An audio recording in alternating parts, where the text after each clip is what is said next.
Hello everyone, my name is Neha और आज हम करने वाले हैं 12th क्लास की बुक माइक्रो इकोनॉमिक्स का चैप्टर थ्योरी ऑफ डिमांड। तो ये जो चैप्टर है ये इकोनॉमिक्स का बिल्कुल बेसिक है।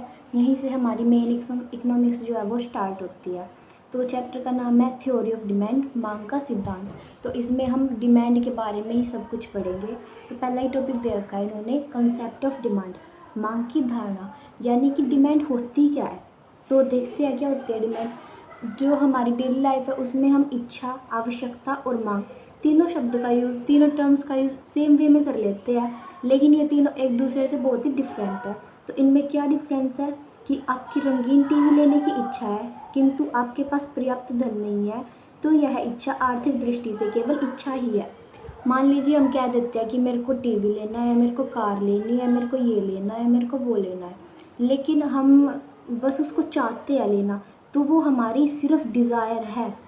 अगर हम उसको सिर्फ चाहते हैं लेना।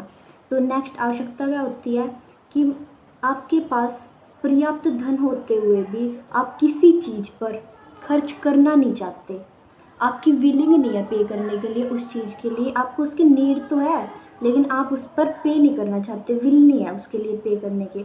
तो वो सिर्फ आपकी आवश्यकता ही होगी, आपकी नीड ही होगी, वो डिमांड नहीं होगी। तो डिमांड होने के लिए क्या क्या चीज़ें ज़रूरी है कि आपको उसकी नीड भी हो, आपके पास विलिंग भी होनी चाहिए और आपके पास सफिशिएंट परचेजिंग पावर भी होनी चाहिए। तो किसी भी चीज़ की डिमांड होने के लिए क्या क्या ज़रूरी है कि उसकी डिज़ायर भी हो, हमारे पास सफिशिएंट परचेजिंग पावर भी होनी चाहिए, हमारे पास किसी चीज़ को ख़रीदने के लिए पैसा भी होना चाहिए और हम उस पैसे को खर्चना भी चाहते हैं, हम उसको पे उस वस्तु के लिए पे करने के लिए विल भी है, तो तब जाके वो हमारी डिमांड बनेगी। आई होप कि आपका इन तीनों का डिफरेंस क्लियर हो गया होगा। तो हमारे पास अब दो चीज़ें और आती है, एक होती है क्वांटिटी डिमांडेड और एक होती है डिमांड। तो इनमें डिफरेंस क्या होता है, तो पहले हम क्वांटिटी डिमांडेड देखते हैं। तो क्वांटिटी डिमांडेड क्या होती है, किसी वस्तु की एक निश्चित कीमत पर यानी कि एक फिक्स प्राइस पर एक उपभोक्ता उसकी जितनी मात्रा खरीदने को इच्छुक तथा योग्य होता है उसे मांगी गई मात्रा कहा जाता है। कि हमारे पास एक फ़िक्स प्राइस दे रखा है और इस फिक्स प्राइस पर एक कंज्यूमर किसी वस्तु की कितनी कितनी क्वांटिटी लेने के लिए एबल है, कितनी क्वांटिटी वो लेता है, उसे हम क्वांटिटी डिमांडेड कहेंगे। ओके, अब नेक्स्ट आता है डिमांड। डिमांड क्या होती है, मांग किसी पदार्थ या वस्तु की वे मात्राएं है जो अन्य तत्वों के समान रहने पर, अन्य तत्वों को हम आगे चैप्टर में देखेंगे, एक उपभोक्ता समय की एक निश्चित अवधि में विभिन्न कीमतों पर खरीदने के लिए इच्छुक तथा योग्य है। तो इसमें क्या दे रखा है, समय की एक निश्चित अवधि में यानी कि एक पीरियड ऑफ टाइम में, एक पीरियड ऑफ टाइम में डिफरेंट प्राइसेस पर डिफरेंट उसकी कंज्यूमर की क्वांटिटी डिमांडेड पर क्या अफेक्ट पड़ता है उसका, कि वो ज़्यादा प्राइस होने पर कम क्वांटिटी लेता है, कम प्राइस होने पर ज़्यादा क्वांटिटी लेता है। ये सब भी हम आगे चैप्टर में डिटेल में डिस्कस करेंगे। तो ये एक पीरियड ऑफ टाइम की बात है और ये जो क्वांटिटी डिमांडेड है ये एक पॉइंट ऑफ टाइम की बात है। तो इनमें मेन डिफरेंस यही है कि ये पॉइंट ऑफ टाइम की बात करता है और ये एक पीरियड ऑफ टाइम की बात करता है, यानी कि एक लंबे समय की बात करता है। ठीक है, तो यहाँ पर भी वही सेम बात दे रखी है कि मांग की परिभाषा किसी वस्तु को खरीदने की इच्छा, डिज़ायर, उसे संतुष्ट करने के लिए पर्याप्त धन, सफिशिएंट परचेजिंग पावर तथा धन खर्च करने की तत्परता के रूप में दी जा सकती है, यानी कि हम उस वस्तु के लिए पे करने के लिए कितने विलिंग है। ठीक है, तो ये मांग की डेफिनेशन होगी। अब ये जो दे रखी है इस डेफिनेशन को आप पेपर के पॉइंट ऑफ व्यू से ज़रूर याद करिएगा और इसको क्वेश्चन में ज़रूर ऐड करिएगा।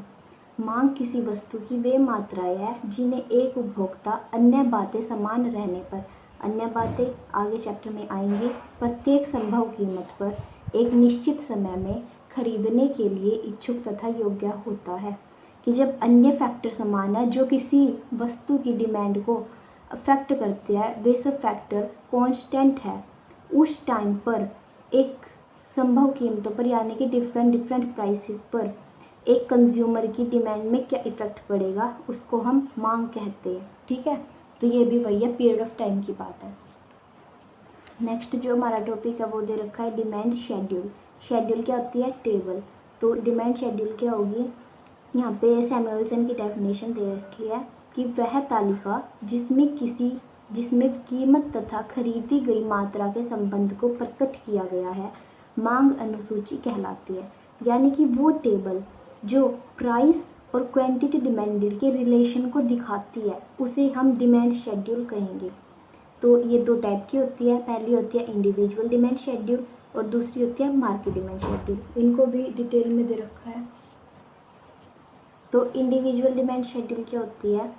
किसी निश्चित समय में एक व्यक्ति किसी वस्तु की विभिन्न कीमतों पर यानी कि डिफरेंट प्राइसेस पर एक कंज्यूमर उसकी जितनी मात्राओं की मांग करेगा उसकी तालिका को व्यक्तिगत मांग अनुसूची कहेंगे। तो इसको हम इससे टेबल से देखते हैं कि प्राइस 1 पर कितनी डिमांड की जा रही है 4, 2 पर 3, 3 प्राइस पर 2 एंड 4 पर 1। तो हम यहाँ क्या देखते हैं कि जैसे जैसे प्राइस हमारा बढ़ रहा है 1 से 4 हुआ है तो हमारी क्वांटिटी डिमांडेड जो है वो कम होती जा रही है। तो ये कम क्यों हो रही है? क्योंकि हम अपनी डेली लाइफ में भी देख सकते हैं कि जब किसी वस्तु का प्राइस ज़्यादा होता है तो हम उसकी क्वांटिटी को कम कर देंगे, कम खरीदेंगे। लेकिन जब किसी वस्तु का प्राइस कम हो जाएगा तो हम उसको ज़्यादा खरीदना शुरू कर देंगे। यही इसमें बात बोली गई है कि किसी वस्तु के डिफरेंट प्राइसेस पर उसकी क्वांटिटी डिमांडेड क्या होगी, इसकी रिलेशन को बताने वाली टेबल को इंडिविजुअल डिमांड शेड्यूल कहलाएगी। I hope this is clear to you. तो नेक्स्ट आता है market demand schedule. Market demand schedule क्या होती है कि किसी मार्केट में जितने भी कंज्यूमर हैं उन सब की क्वांटिटी डिमांडेड को, जो टेबल क्वांटिटी डिमांडेड और प्राइस के रिलेशन को जो टेबल दिखाएगी उसको हम मार्केट डिमांड शेड्यूल बोलेंगे। इसकी डेफिनेशन क्या है? बाजार मांग अनुसूची की परिभाषा किसी वस्तु की उन मात्राओं के रूप में दी जाती है जो उस वस्तु के सभी उपभोक्ता किसी निश्चित समय पर संभव कीमतों पर खरीदेंगे।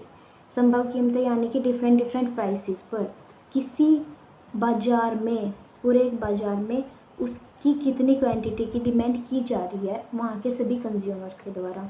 तो यहाँ पे ये प्राइस दे रखा है आइसक्रीम की कीमत यानी कि आइसक्रीम का प्राइस। ये एक ही मांग है, कोई एक कंज्यूमर है वो एक प्राइस पर 4 की डिमांड करता है, 2 पर 3 की करता है, 3 पर 2 और 4 पर 1 की डिमांड करता है। ये बी कंज्यूमर है कोई जो एक प्राइस पे 5 की डिमांड करता है, प्राइस के 2 हो जाने पे 4 की डिमांड करता है, 3 हो जाने पे 3 की डिमांड करता है और 4 हो जाने पे 2 की डिमांड करता है।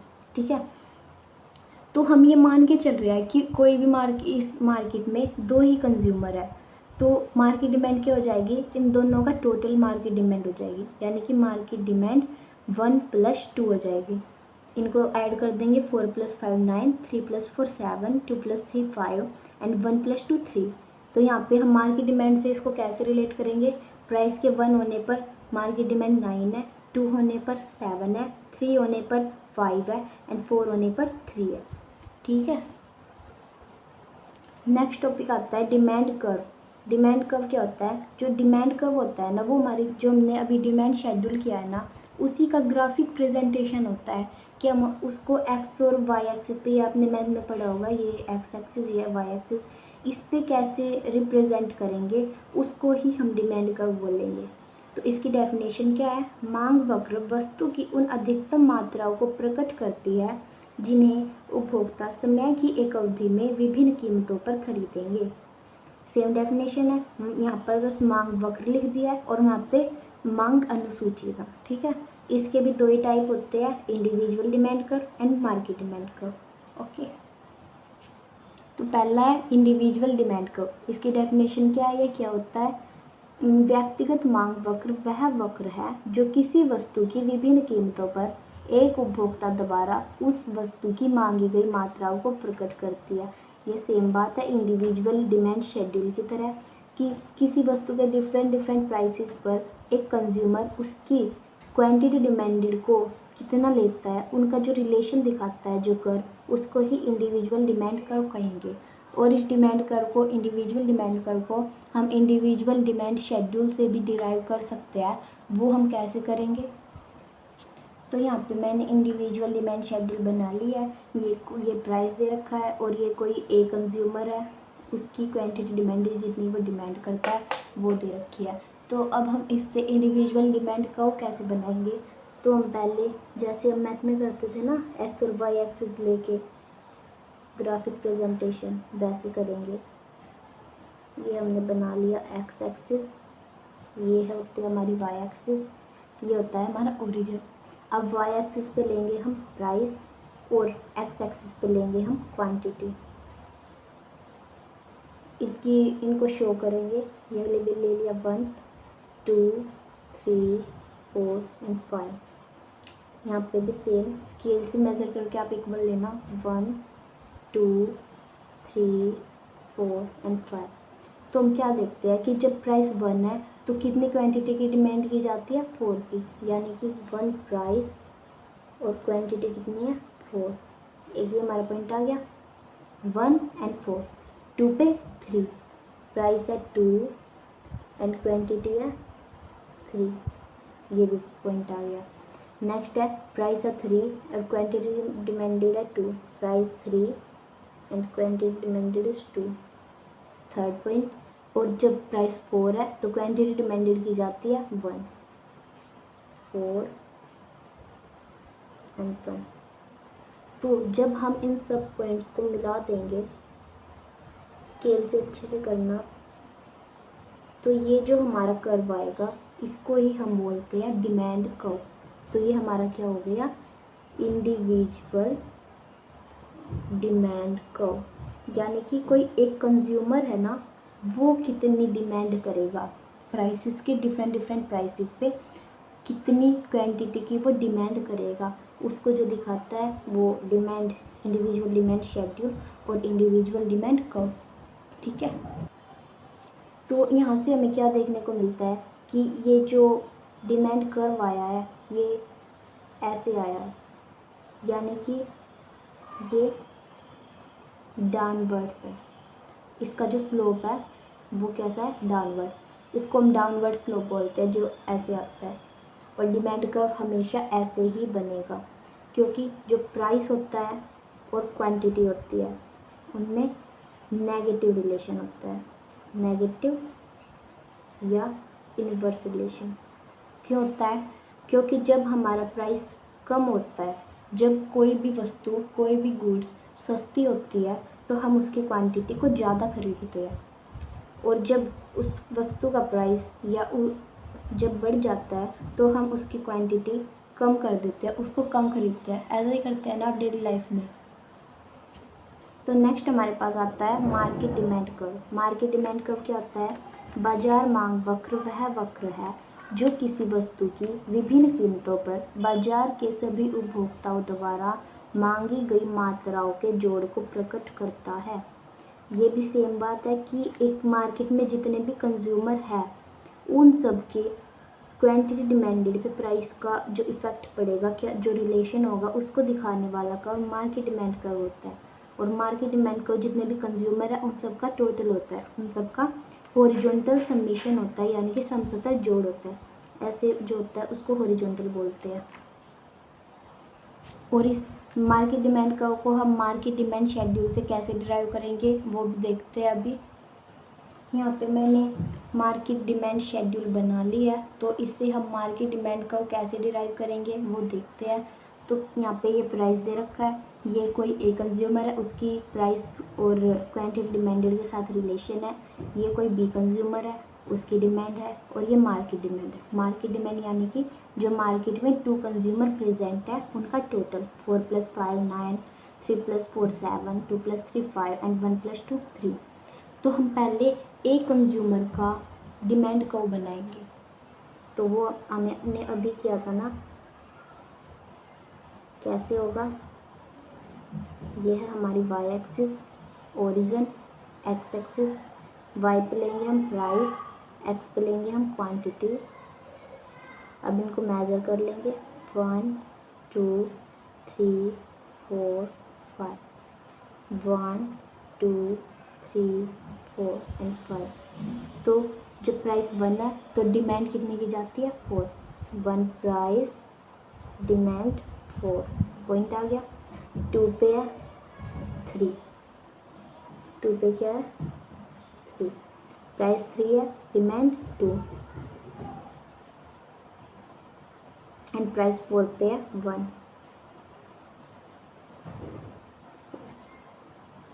ये यहाँ पे स्केल से मेजर कर लेना। तो जब हम इन सभी पॉइंट्स को मिला देंगे तो ये हमारा डिमांड कर्व आ जाएगा। तो ये डिमांड कर्व किसका है? ए कंज्यूमर का डिमांड कर्व। अब हम ऐसे ही बी कंज्यूमर का बनाएंगे। बी के लिए प्राइस ये है और डिमांड ये है। सेम करना है। ये इसका ग्राफिक रिप्रेजेंटेशन है। ये Y axis origin, X axis price, quantity 1 2 3 4 and 5, 1 2 3 4 and 5। जब प्राइस 1 है तो कितनी क्वांटिटी की डिमांड की जाती है? 5 की। 1 and 5 पॉइंट आ गया। 2 पे है 4,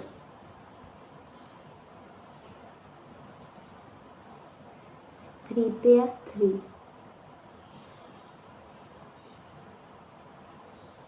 4 पे है 2।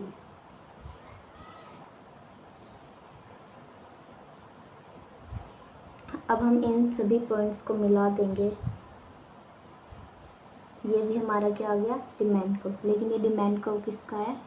बी कंज्यूमर का डिमांड कर्व। ए का आ गया, बी का आ गया। अब इनके टोटल से मार्केट डिमांड कर्व बनेगा। तो मार्केट डिमांड कर्व क्या है? ए प्लस बी, यानी ए और बी कंज्यूमर मिलके कितनी मार्केट में डिमांड करते हैं। क्योंकि यहाँ पे हमने मान रखा है कि मार्केट में 2 ही कंज्यूमर है। अगर आप लेना चाहे तो 3 कंज्यूमर भी ले सकते हैं। सी की डिमांड यहाँ पे बना के एक और बॉक्स, उसमें अपने अकॉर्डिंग यहाँ पे क्वांटिटी डिमांड ले सकते हैं और ए प्लस बी प्लस सी कर सकते हैं। तो अब मार्केट कैसे बनेगी? मार्केट डिमांड को ये हमारा वाई एक्सिस ओरिजिन, ये एक्स एक्सिस, यहाँ पे ले लेंगे 1 2 3 4 5 6 7 8 9। X axis 1 2 3 4। ये हमारा हो जाएगा प्राइस और ये हमारी क्या होगी? क्वांटिटी। तो क्या है? जब प्राइस 1 है तो मार्केट में कितनी डिमांड की जाती है? 9। 1 प्राइस पे डिमांड की जाती है 9। जब प्राइस 2 है तो कितनी डिमांड की जा रही है? 7।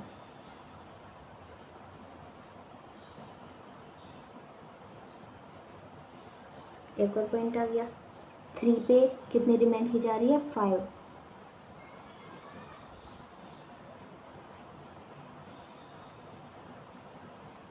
एंड 4 पे 3।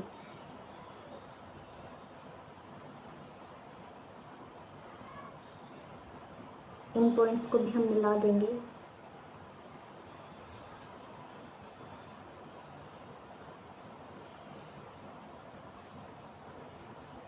ये क्या बन जाएगा? हमारा डिमांड का।